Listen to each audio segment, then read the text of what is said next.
ഒരുപാട് അടുത്തറിയാവുന്ന ചില സ്ട്രേഞ്ചേഴ്സ് ഉണ്ടാവില്ലേ നമ്മളുടെ എല്ലാവരുടെയും ലൈഫിൽ.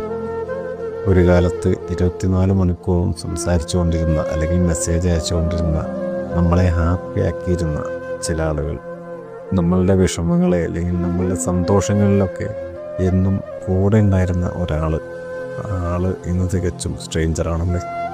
ഇന്ന് നിങ്ങളുടെ വാട്സപ്പിൻ്റെയോ ഇൻസ്റ്റഗ്രാമിൻ്റെയോ ഒക്കെ സ്റ്റോറി വ്യൂവർ മാത്രമായിട്ട് വെക്കുന്ന ചില ആളുകൾ, വിളിക്കണം എന്നുകൊണ്ട് ആഗ്രഹമുണ്ടെങ്കിൽ പോലും വിളിക്കാൻ കഴിയാത്ത ചില ആളുകൾ, സ്ട്രേഞ്ചേഴ്സ്.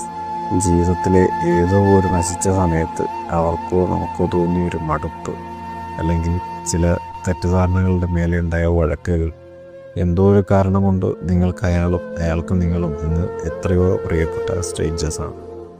ഇന്ന് അയാളെ കുറിച്ച് ഓർക്കുമ്പോൾ നിങ്ങൾക്ക് യാതൊരു തരത്തിലുള്ള ദേഷ്യമോ അല്ലെങ്കിൽ പരിഭവമോ അയാളുടെ തോന്നില്ല എങ്കിൽ, അയാളുടെ നമ്പർ ഉണ്ടെങ്കിൽ, അല്ലെങ്കിൽ അയാളുടെ മെസ്സേജ് അയക്കാനോ കോണ്ടാക്ട് ചെയ്യാനോ എന്തിനെങ്കിലും ഒരു മാർഗം ഉണ്ടെങ്കിൽ നിങ്ങളൊന്ന് സംസാരിച്ച് നോക്കുക.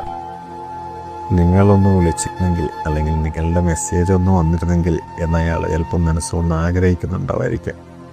ക്ഷമിക്കാൻ പറ്റാത്ത തെറ്റൊന്നുമല്ല അയാൾ ചെയ്തതെങ്കിൽ ഒന്ന് സംസാരിച്ച് നോക്കുക, ഒന്ന് മെസ്സേജ് അയച്ച് നോക്കുക. ഒരു കാലത്ത് നിങ്ങളെ ഒരുപാട് ഹാപ്പി ആക്കിയിരുന്ന, നിങ്ങളെ ഒരുപാട് കേട്ടിരുന്ന ഒരു നല്ല സുഹൃത്തിനെ നിങ്ങൾക്ക് തിരിച്ചു കിട്ടും. ഒറ്റ ജീവിതമല്ലേ ഉള്ളൂ. നാളെ ഒരു ദിവസം നിങ്ങളിൽ ഒരാൾ മാത്രമേ ജീവിച്ചിരിപ്പുള്ളൂ എങ്കിൽ അന്ന് നിങ്ങൾക്കൊരു കുറ്റബോധം തോന്നാതിരിക്കാനെങ്കിലും ഒന്ന് സംസാരിച്ച് നോക്കുക.